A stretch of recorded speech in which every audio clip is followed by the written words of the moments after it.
यह हवेली राजा महाराजा के समय में बनाई हुई थी, लेकिन पिछले 18 सालों से इस हवेली में आज तक कोई भी रहने के लिए नहीं आया है।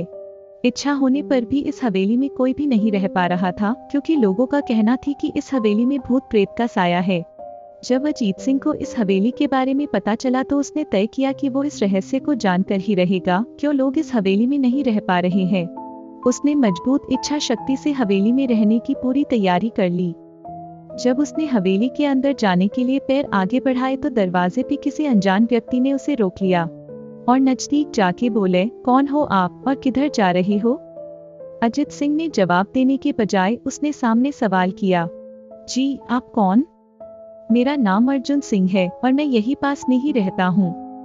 अजित सिंह ने कहा, ओह अच्छा, मैंने सुना है कि यह एक भूतिया हवेली है और यहाँ कोई नहीं आ पाता है, इसलिए मैं इस हवेली में एक दिन रुकने का फैसला किया है।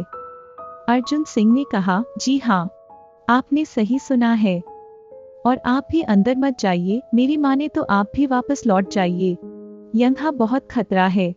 यह सुनकर अजीत सिंह खुश हो गया, जैसे उन्हें कोई लॉटरी लग गई हो।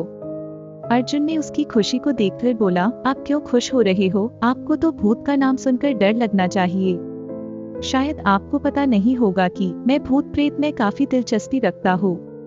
अगर इस हवेली में भूत है तो मैं अंदर जरूर जाऊंगा और सारी सच्चाई का पता भी लगाऊंगा। इतना कहकर अजीत सिंह उस हवेली में चले गए। अंदर जाके अजित ने अपनी बैग को साइड में रखा और हवेली के चारों ओर देखने लगा। सारे रूम भी चेक कर लिए। बाद में ड्राइंग रूम में आके सोफे पर बैठ गया। उसने वहां बैठकर दारू के 2-4 पेग भी पिए।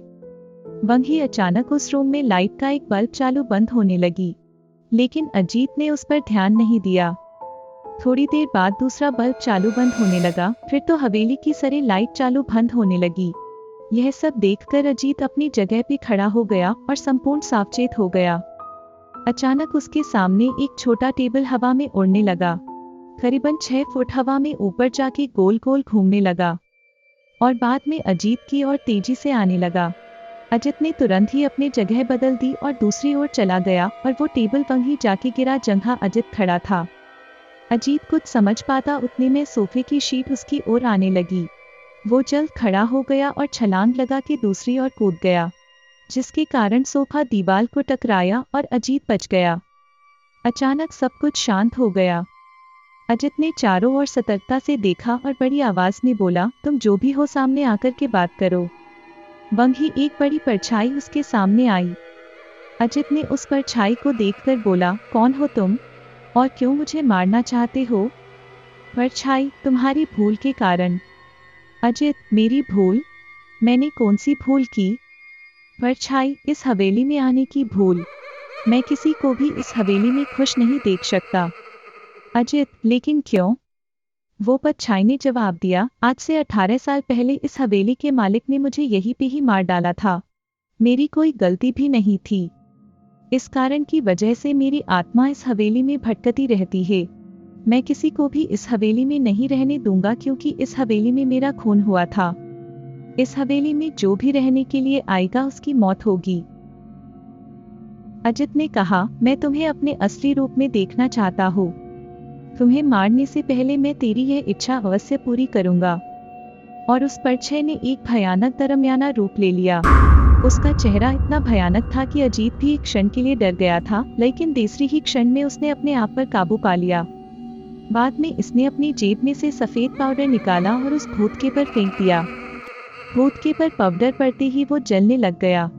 बड़ी बड़ी ज्वालाएं उठने लगी। वो बहुत जोर जोर से चिल्लाने लगा और बाद में पूरी तरह से जल गया। उसके बाद अजीत ने चैन से सांस लिया और वहीं पर सो गया। दूसरे दिन सुबह जब अजीत को सही सलामत हवेली से बाहर आते देख अर्जुन को आश्चर्य हुआ। अर्जुन ने अजित से पूछा, तुम कैसे जिंदा हो? जब अजीत ने अर्जुन को कल रात को घटी घटना को पूरी तरह से बताया, बोला, अब यह हवेली भूतिया हवेली नहीं रही।